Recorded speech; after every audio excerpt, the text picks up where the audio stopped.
Hey, praise God, praise God. God be the glory. Man, look here. Happy Monday, first of all. Happy Monday, happy Monday. Stop worrying, man. You worry too much. Stop worrying. There's nothing to worry about, man. Either you're here or either you're there. Either you're this, either you're that. So don't worry, man.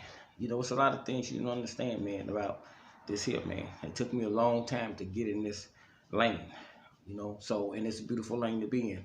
But I had to go through some stuff to get beat down, stumble over, and walked over in order to understand it, man. You know, and it was all because of my choices, the things that I was doing. A lot of times, the things that I went through is because I was doing good things for other people, so good for other people, and forgot about myself. And then a lot of times when I was doing other things, it was either because I was intoxicated in such a way, or because I was motivated or encouraged by somebody telling me that was a good thing or the right thing to do. But everything always turned out wrong and not in my favor. So I wasn't thinking with my head. You understand? So understand, man, because, you know, I'm talking this morning, me and my brother, you know, we just talking. We always just talk. We don't talk regular. Because, see, like I say, in ancient times, to you guys, it's prehistoric times, you know, we didn't, like I say, we didn't have those, you know, desires and goals for the things that you have today.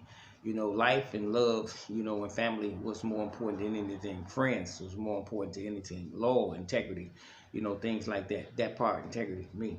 So, when you get older and see, you have to go with the times. It's a trend. You know, that's the new millennial that's going on now with the generation. You have to acknowledge how people think, what they have appetites for.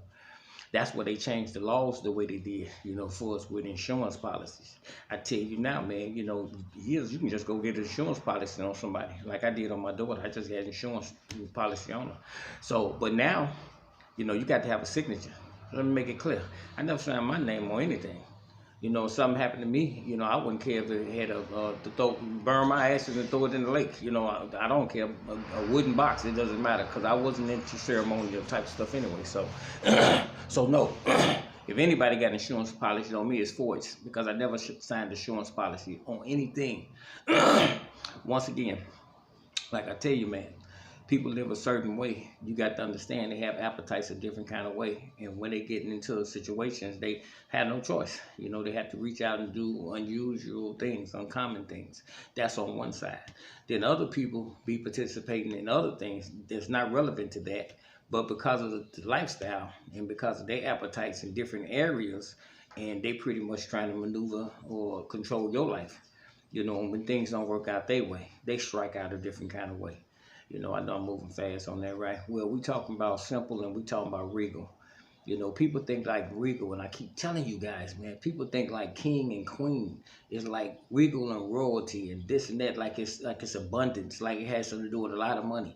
Listen, if I tell you about a ham sandwich or a turkey on the table, you thinking of an actual turkey or ham on the table. When you talking about dollars, you thinking about a lot of dollars or no dollars. This is what he said. Stop reading into abundance in industry. That's what I'm talking about when I say about the insurance policies. See, it doesn't matter about the money. It matters about who you are. Because you're going to make whatever it is, whether it's a lot or whether it's a little. And if whoever you are, if you're about something, if you're about royalty, what's little going to turn big anyway. And this is what I'm trying to tell you, so it doesn't matter. It's all a train of thought. People want so much in a hurry that they don't never want to earn it. And when you don't earn it, you don't appreciate it. That's why you keep doing the same thing you do when you get things in abundance, and then you have to repeat the same cycle over and over and over again. But it's something a little deeper going on, man. And this is what I'm trying to tell you. If I'm able to say the things that to you now, how would you think that I would know them? Because if I'm not hearing anything and it's not coming from anywhere, don't that at least make you a little shaky or afraid? I mean, if I was you, you understand? And I'm listening to all the stuff that I'm saying, you know, just coincidentally, I would be kind of nervous. I would really be, matter of fact, I probably would be afraid. Because, see, I know what you hear, and I know what you feel. See, but you don't have no choice no way. You have to keep moving forward. You don't have no choice. See, because of your lifestyle, the way you live. This is why I tell you guys before, man. When you of God, you of God. When you of Satan, you of Satan. You can't straddle the fence. And you can't judge and tell me who I am according to what you see me do or you trying to find fault. God didn't judge me in that. You did. Because you look for error to try to really basically justify your own thing, which whatever you do ain't got anything to do with me. See, so listen, you feel convicted by your own, and that goes to anybody. if there's any truth in what someone says, man, you can't get angry because somebody's saying something. They're not talking directly to you. If the shoe fit, wear it. Ain't got nothing to do with nobody else. Like I say, sometimes I come on here, and like I told you, because I be into that educational kind of stuff, man. You know, every time I try to keep learning and add more and more. But like I told you, to keep my cognitive skills straight, my cognitive skills, I keep saying it, cognitive skills tight. So you want to keep your stuff sharp.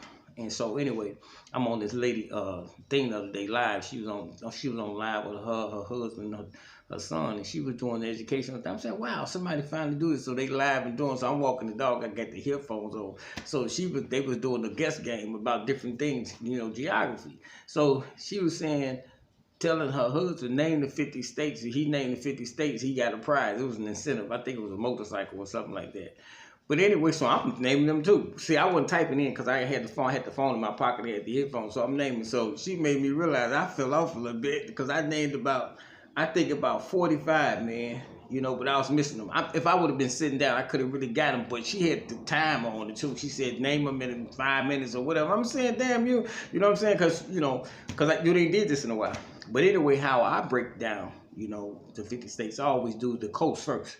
That way you can get the states. You know what I'm saying? So, like, for instance, I might do the East Coast, and then I might do the West Coast, then I might do the Midwest, whatever. Then I might do the Southern states. This is in my head because, like I say, you already know that, you know, with the East Coast, most of the states or cities are connected by the Atlantic Ocean, the shoreline of the Atlantic Ocean. So you get those out the way, like 14 and 15. Then you get the Northwestern states, which is the American Northwest, like, what, six American Northwest, I think. Then the southern states is like 15 or 16. Then the West Coast, you got like, I don't know, maybe 11, 12 or whatever. So then you got to figure out and get the rest, like Nebraska, South Dakota, whatever. But anyway, so, I got about 45, man, but my head was rambling because I had the dog and I'm looking. I'm saying, but I think I would have got them off if I was at home. But then she did the continents. And I fell all the way off on the continents. I think I got like 4. I had forgot about Antarctica. I'm saying, damn, you know what? Because I couldn't get it in my head, right? So I forgot all about that. So the point I'm trying to make is this.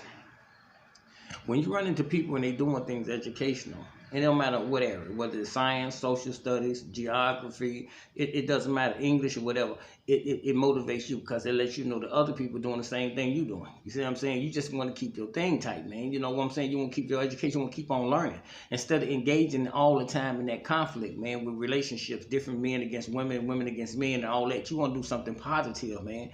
And each day you live, when you do that, it encourages you, it inspires you, it motivates you. You know, that's self-growth, man. See what I'm saying? Self-development. When you do that, instead of engaging all that other stuff, listen, bottom line, what I'm trying to tell you, when you engage something and you see it ain't going nowhere, if you in the car and you sitting with somebody in the car, and it don't make a difference who right, who wrong, or whatever, if that car ain't moving, that's it. Get out. See what I'm saying? It doesn't matter, man. See, what you got to understand, a lot of times, man, people deliberately try to distract you or divert the attention, or divert you from going forward just by engaging. They know they're wrong about what they're doing, but they're distracting you because they got you combating everything that they're saying.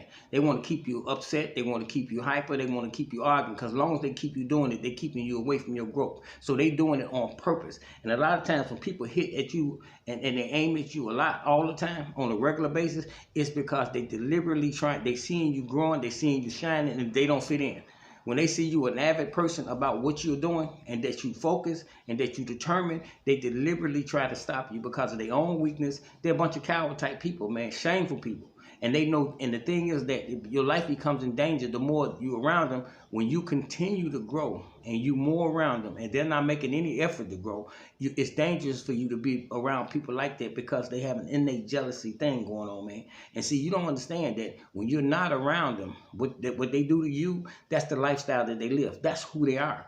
If they don't have time to do what you're doing, they're doing the opposite of what you're doing, which is a negative. It doesn't matter what it is. It can be anything. But if they don't have time to do the things that you're doing, even though you're saying this is what you need to do to feel better about yourself, this is what you need to do to grow, to learn, to continue to learn, to expand. When you talking to them and they can't talk on that level, and you ain't really nowhere. You ain't up there like genius, like Einstein or nobody. You just right there. You just doing your thing. And if they can't keep up, man, that they don't know a simple ABC, that tells you that when they ain't talking to you, they on there somewhat gossiping or talking about who's screwing who, or drinking or drugging or sexing, they doing something stupid. And so when they do, they feel incomplete after they finish doing whatever they're doing. So when they come to you and they hear how you talking, and then they know everything that they've been doing, they feel guilty about themselves. And so now they put you on the attack and try to make it look like something is wrong with you because of everything they've been doing in their own life. Hey, man, I don't come to you with the Bible, man. I don't come to you with the Bible. But, man, listen, once again, my name ain't on no insurance policy. So if they knock me off, I didn't sign anything. So you paranoid, hey, man, I'm just putting it out there, man. I'm just putting it out there. I don't come to you with the Bible, but it's always about God, baby.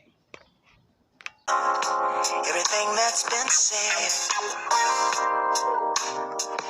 I realize what's at stake. From the moment I met you, I just ain't been the same. I need you, girl, I'm a good man, and you're a good woman. There's so much more I wanna discover, baby. If it's love, it'll last a lifetime.